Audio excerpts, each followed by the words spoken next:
सबसे पहले देखते हैं आज की 20 बड़ी खबरें। गैंगस्टर से नेता बने मुख्तार अंसारी का दिल का दौरा पड़ने से बांदा मेडिकल कॉलेज अस्पताल में निधन। बांदा मेडिकल कॉलेज अस्पताल के बाहर सुरक्षा कड़ी कर दी गई है।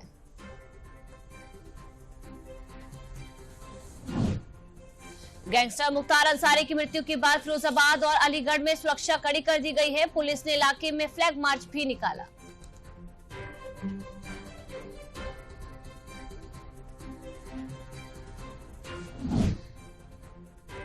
मुख्तार अंसारी की मृत्यु के बाद उसके गाजीपुर स्थित आवास के बाहर सुरक्षा कड़ी हो गई है।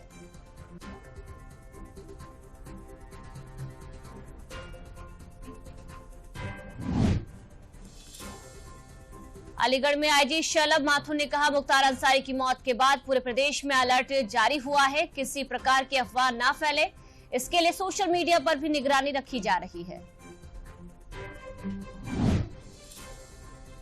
और प्रधानमंत्री नरेंद्र मोदी ने कांग्रेस को फटकार लगाई है। उन्होंने ट्वीट करते हुए कहा है कि दूसरों को डराना धमकाना कांग्रेस की पुरानी संस्कृति है और 5 दशक पहले कांग्रेस ने ही कही थी प्रतिबद्ध न्याय प्रणाली की बात।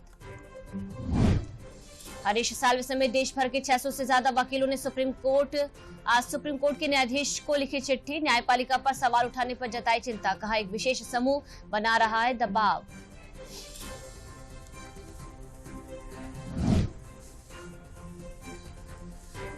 शराब नीति केस में राउस एवेन्यू कोर्ट ने दिल्ली के मुख्यमंत्री अरविंद केजरीवाल की ईडी कस्टडी 1 अप्रैल तक बढ़ा दी है। ईडी ने कोर्ट से केजरीवाल की 7 दिन की कस्टडी और मांगी थी।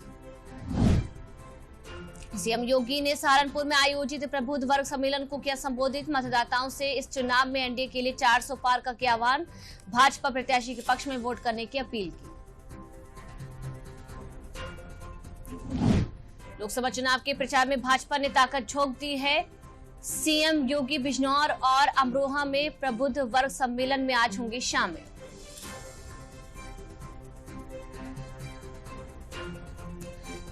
लोकसभा चुनाव के दूसरे चरण में 12 राज्यों की 88 संसदीय सीटों के लिए नामांकन दाखिल करने की प्रक्रिया शुरू हो गई है। 4 अप्रैल तक नामांकन दाखिल किए जा सकेंगे।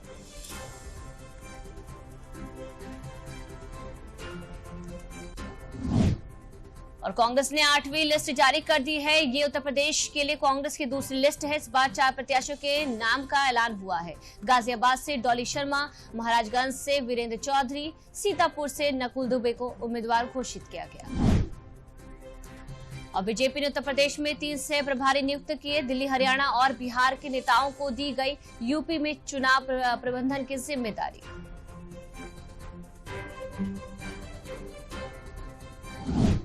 बसपा सुप्रीमो मायावती की भतीजे आकाश आनंद को यूपी में पूरी तरह से अपने राजनीतिक उत्तराधिकारी के रूप में इस लोकसभा चुनाव में लॉन्च करने जा रही हैं। आकाश पहली बार यूपी लोकसभा चुनाव में सभाओं को संबोधित करते हुए भी नजर आएंगे।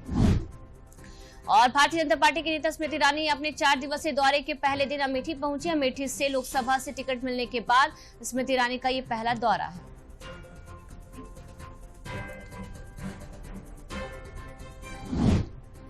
पीलीभीत में भाजपा के प्रदेश अध्यक्ष भूपेंद्र सिंह चौधरी ने कहा कि वरुण गांधी हमारे नेता हैं और वह भाजपा के साथ हैं। भाजपा अपना लेखा जोखा लेकर जनता के बीच जाएगी और सरकार बनाएगी। पीलीभीत से टिकट कटने के बाद बीजेपी नेता वरुण गांधी ने लिखा पत्र, अंतिम सांस तक खत्म नहीं होगा पीलीभीत से रिश्ता। पीलीभीत की जनता से उनका रिश्ता प्रेम और विश्वास का है।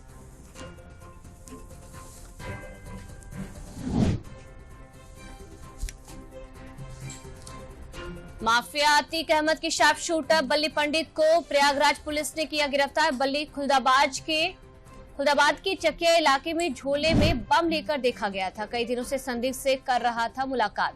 और देश के विभिन्न राज्यों में मनरेगा के तहत दी जाने वाली मजदूरी में 3% से लेकर 10% की बढ़ोतरी हुई है।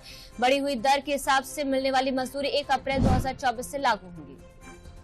ज्ञानपुर भदोही के पूर्व विधायक व माफिया विजय मिश्रा के अवैध साम्राज्य के खिलाफ जिलाधिकारी भदोही के आदेश पर बुधवार को भदोही पुलिस ने की बड़ी कार्रवाई। अल्लाहपुर स्थित 35 करोड़ 5 लाख कीमत की अवैध संपत्ति की कुर्क। और राजधानी लखनऊ विकास प्राधिकरण जल्द ही हरदोई रोड स्थित बसंत कुंज योजना में प्रॉपर्टी मेला लगाएगा, जिसमें निवेशकों व निजी विकासकर्ताओं को आमंत्रित करके मौके पर ही व्यावसायिक व आवासीय संपत्तियों की साइट विजिट कराई जाएगी।